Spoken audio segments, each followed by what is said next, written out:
South Carolina women's basketball got the #1 seed in the SEC tournament because of a coin flip.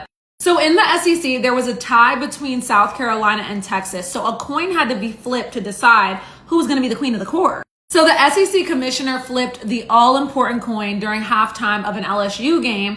Both teams were watching live, and South Carolina's locker room erupted with cheers when the coin landed in their favor. With the top seed secured, South Carolina gets to play on Friday at noon, so they get an earlier game with a little bit more rest before the semifinals, while Texas has to play 6 hours later.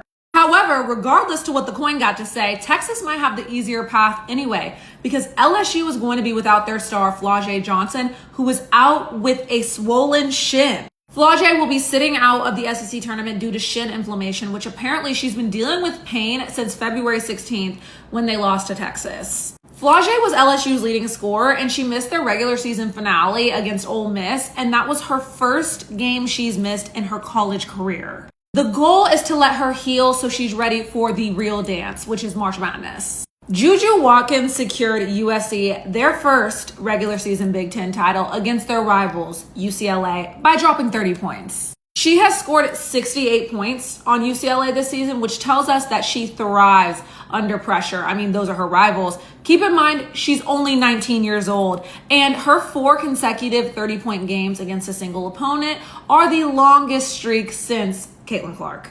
With the way this USC team is etching their name in the history books and Juju thrives under pressure, I can't wait to see them in March Madness. Paige Buckets had her senior night. AZ Fudd has a huge decision to make. Will she stay another year at UCONN, or will she declare for the WNBA draft? She has 1 year of eligibility left, but will she declare for the WNBA and relinquish all opportunity to go back to college if she doesn't like where she's drafted to, or will she stay in college another year?